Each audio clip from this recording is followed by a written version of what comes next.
Hey guys, it's your favorite arrogant bad I mean the disabled person. Um and today I wanted to talk about something which, you know, really changed me, and that's continually being humbled in graduate school specifically. And I'm about to tell this story because, on this channel, I like to give kind of a taste of all sides of disabled life. You know what I mean? I dislike the fact that a big part of ableism in society is that um we're not acknowledged as being capable of complex emotions and thoughts, um like almost all other groups. So I want to give both sides of that, for better and for worse. And yeah, so I mean, in graduate school, I was humbled so much continually, and I have to be honest, guys. I have a very strong personality. You can already tell. I'm. Some have called me vain. Some have called me arrogant. I don't know if I would say vain, but I would definitely probably say arrogant. And you know that obviously extends to the work that I do, my writing, my academic credentials and stuff, even though we all know that they don't really matter that much unless you're doing certain specialized things. um but yeah, I mean, I went to a great books school, the Great Books School, St. John's College in Annapolis, Maryland, and their curriculum is based entirely around discussion. Um, I did their graduate institute, and to be honest, yeah, on the first day I was humbled because I had made a comment about um uh we were talking about, I think, Lucretius's On the Nature of Things, De Rerum Natura, and um I made a comment talking about quantum mechanics and stuff like that. And I just basically said, this is pretty forward looking. It kind of predicts this, I think. And um the teacher and I say teacher, not professor, exactly, right? Because the whole gist of the whole great books thing and of St. John's College is that, well, oh, you're on equal standing with your professors. They're really just there to guide the discussion. Uh, but I had this. We call them tutors. We call them tutors, and I had this tutor that how can I describe him? His name was Mr. Drucker. Mr. Drucker is the greatest of all time. He's the GOAT. But it's this. He's like if Jordan Peterson was slightly more liberal and from the Midwest rather than Canada. And he was like, Mr. Coronado, we don't know that. He talked like that. He had that Kermit thing going on, like Jordan Peterson. And yeah, so that was the first time. And then um there was another teacher named Mr. Wells, Lead Wells. I had him for my mathematics um tutorial, and also for another class. I had him for my politics and society uh tutorial as well, I think. And um yeah, in the first semester I didn't really have any problems with him, but in the second semester, like, we were reading Aristotle's Nicomachean Ethics, and you know, and this is a spoiler if you haven't read it, but towards the end he mentions that living life in line with moderation and the mean, and was as good as living life as a god. And I don't know why I latched onto that phrase specifically, but after having to write the essay for that tutorial, because we didn't the thesis was optional because St. John's College and the graduate program is more focused around helping teachers or future teachers, which, if it wasn't for the um ways in which disabled people are discriminated against, um I I would probably be doing right now. But I've already made other videos about that anyway. But yeah, I latched on to this, like, seemingly hyperbolic or kind of just, you know, obviously metaphorical comment by Aristotle at towards the end of the Nicomachean Ethics. And that same day that we finished it, I wrote the first draft, or I think like a day after, and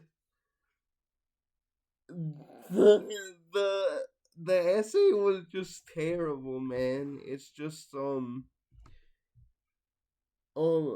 like, I, instead of being what a St. John's essay is supposed to be, right? Because they don't give us prompts, they have us choose a question, and like, we don't have to follow those dumb rules about, oh, don't start a don't start a sentence with a subordinating conjunction, or a preposition or whatever, right? Those dumb rules, right? We just choose choose a question, really explore it, and write using the text itself, nothing more. Well, I basically committed the cardinal sin of writing a St. John's essay, which was to um have a conclusion in mind before really looking at the text,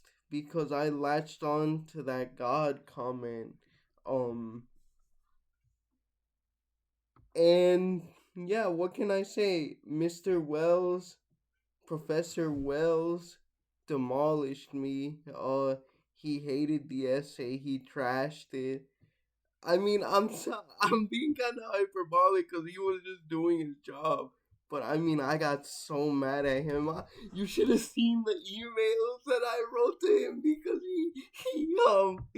he really wounded my ego, guys. He it felt like he was stomping on my heart and brain. Um And yeah, I just was really rude to him because um you know, I'm imperfect. I was being arrogant and petty and just like petulant like a child, man. And we eventually squashed the beef. Um, I talked to him. I eventually rewrote the essay several times. He didn't really like it all that much, but I didn't want to completely change the topic. I still thought there was something there. With almost 2 years of hindsight, there really wasn't anything there. But while I'm not excusing my behavior, I um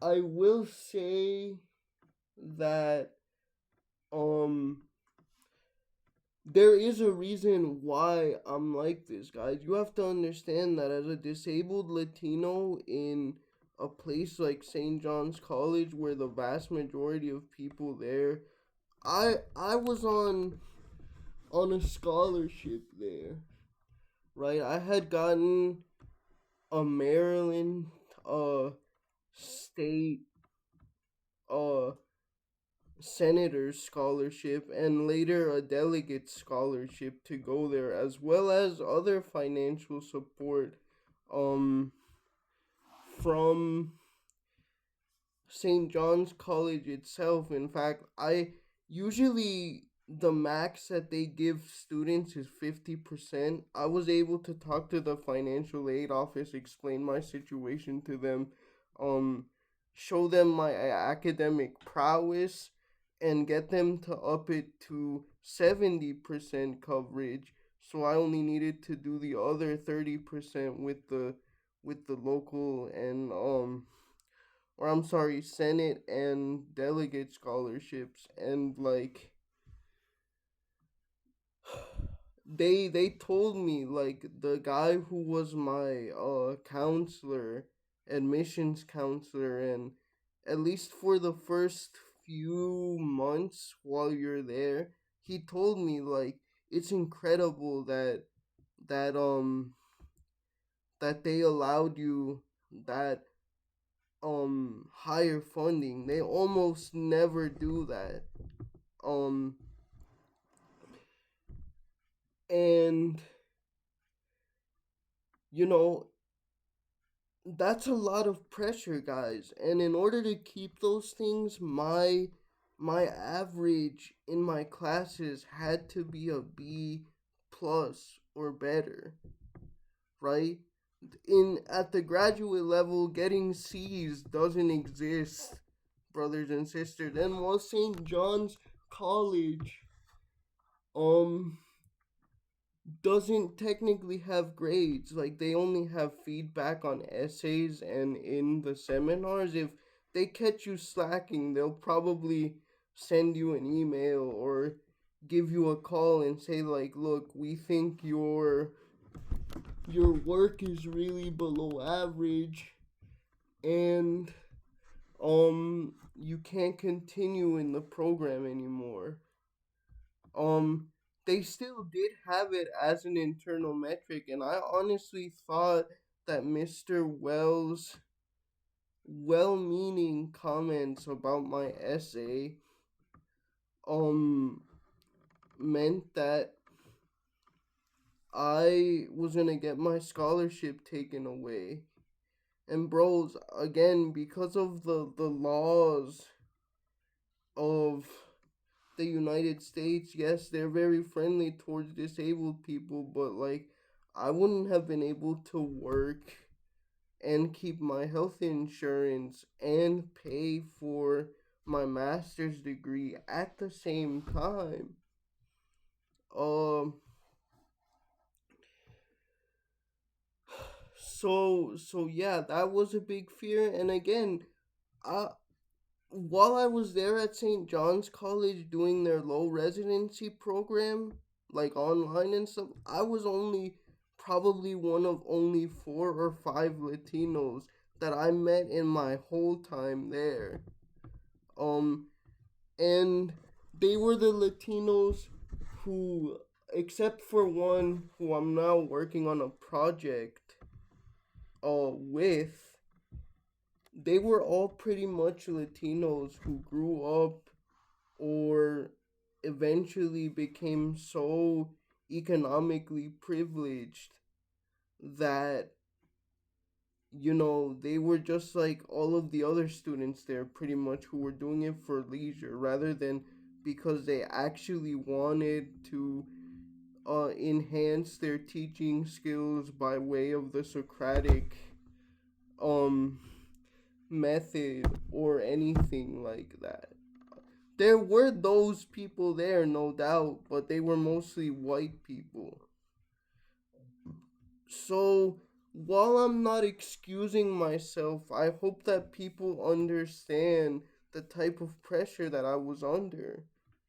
Um, Again, it's not an excuse. What I did was wrong, and I should have realized it sooner. But to be honest, even after we quashed the beef, um, there was a part of me inside that was like, oh, you should talk to him, or you should see how he's doing, because I did it with my other professors as well, especially um right before I graduated. And yeah, I didn't talk to him after that semester until right before I graduated, which was basically a year, because I was still so in my feelings and thought he was a jerk when he was just doing his job.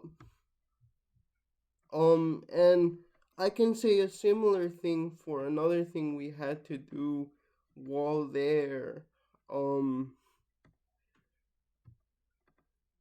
which was called, they call it Dawn Rags, because you're basically going to supplicate your your professors, your tutors, and in a conference where they're all there and they basically take turns criticizing and somewhat praising you. Uh and for the first one, again, I don't know what it is. What I guess I was just less confident in myself or less arrogant in myself because it was completely new to me. But there wasn't really a problem the first semester. You have to do it twice. So for a full year, basically, you have to do this like 8 weeks into the courses. And yeah, what can I say? That second time I got so triggered. And I mean, I laughed at some of the professors, but what I couldn't explain at the time and wish I could have was like I was nervous. That's my response when nervous, and I had smirks and stuff like that. But also, guys, again, like I'm just arrogant. I'm just vain. I'm sorry, guys. Like um but yeah, I got really triggered. I got into other conversations with teachers, but also a big part of um the seminars there is reading from the text, quoting the text. And honestly, guys, I was nervous about doing that because I'm self-conscious about my speech patterns and my own voice. And yeah, until one professor named Ms. Bell uh told me like, hey, you don't have to feel self-conscious. It's okay. We're all here to learn, and like we're glad you're included. And yeah. Um I still probably didn't really quote as much as I needed to, but also it was hard for me to turn pages and stuff. And I'm one of those people. Yeah, I know I'm disabled, but I prefer the printed word, man. I really do. I know, yeah, technically it would be more accessible, whatever, but that's one of those personal preference things of mine where physical media to me is like, I don't know, it just feels more natural to me. Um but yeah, looking back on it now though, like I said, I was just an arrogant son of a gun, man. I really was. Like, there's no excuse for that behavior. They were just trying to um help me, Mr. Wells, Mr. Drucker, and Ms. Beale. And looking back on things now, I'm so grateful that they there were those humbling moments where like I was taken down a peg, because we all need that. We all need that from time to time, right? Because some more than others, me definitely, um we get too full of ourselves regardless of the reasons which I um just explained a few moments ago. I still think that, we have to um take ourselves down a peg sometimes, and like especially in a place where the Socratic method is what we do. I could come off sometimes as a know-it-all, or I do come off sometimes as a know-it-all, and like we need those ego shattering moments, those humbling moments to make us better people and better human beings and better teachers.